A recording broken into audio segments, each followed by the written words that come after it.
आज Doubtnut app download करें। Doubtnut पर अपने सभी गणित, रसायन विज्ञान, भौतिक विज्ञान और जीव विज्ञान के डाउट्स का करो सफाया। बस प्रश्न की फोटो खींचो, एक ही प्रश्न को क्रॉप करो और तुरंत वीडियो सोल्यूशन पाओ। अभी डाउनलोड करें। हेलो ब्रूनो, आज का हमारा क्वेश्चन है, यहाँ पे बोला गया है असंगत कथन चुनिए, मतलब गलत कथन यहाँ पे कौन सा दिए गए ये चुनना है। पहला हमारा जीन थेरेपी जेनेटिक इंजीनियरिंग की एक तकनीक है जिसमें विकृत जीन के स्थान पर सामान्य जीन को आणविक स्तर पर प्रयोग करके रोग का इलाज किया जाता है। ठीक है। दूसरा है नपुंसकता। ठीक है। नपुंसकता के इलाज में कैल्सिटोनिन एक लाभदायक रिकॉम्बिनेंट उत्पाद है। ठीक है। तीसरा है बीटी टॉक्सिन, एक जैव ठीक है विघटनीय कीटनाशक है जो बैसिलस तुरंजेंसिस से प्राप्त होता है। ठीक है।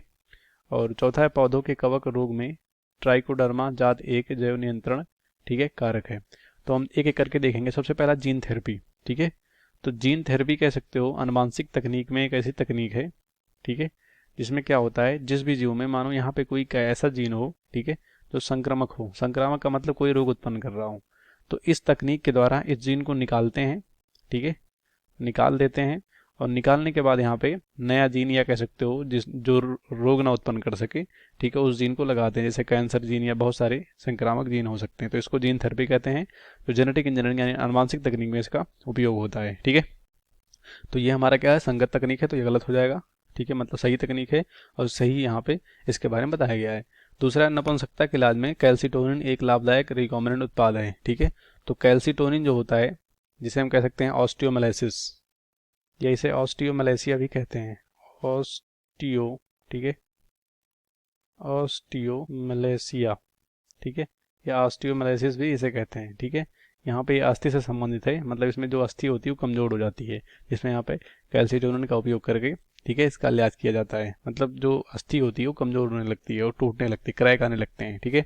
तो यहाँ पे कैल्सिटोनिन यहाँ पे उपयोग होता है। यहाँ पे कह रहे हैं नपुंसकता के लिए एक रिकॉम्बिनेंट उत्पाद है, मतलब किसी से बना हुआ किसी जीव से ये उत्पाद है, तो ये गलत हो जाएगा। मतलब यही हमारा असंगत कथन है, तो ये राइट हो जाएगा। ठीक है।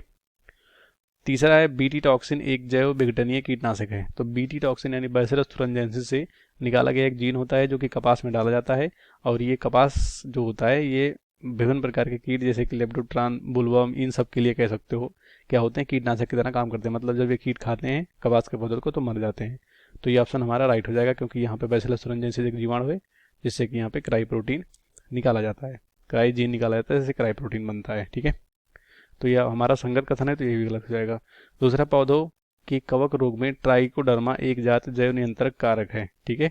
मतलब जो पौधे के कवक रोग होते हैं उसमें ट्राइकोडर्मा जाति एक जैव नियंत्रक है। ठीक है। मतलब कह सकते हैं कि ये जैव नियंत्रक की तरह काम करते हैं, तो ये भी संगत कथन है, तो ये भी गलत हो जाएगा। इस क्वेश्चन का राइट ऑप्शन हमारा होगा सेकंड, फर्स्ट, थर्ड, फोर्थ गलत हो जाएगा। कक्षा 6 से 12वीं से लेकर नीट, IIT, JEE वो एडवांस के लेवल तक 1 करोड़ से ज्यादा छात्रों का भरोसा। आज ही डाउनलोड करें डाउटनेट ऐप या व्हाट्सएप करें अपने सारे डाउट्स 8400 400 400 पर।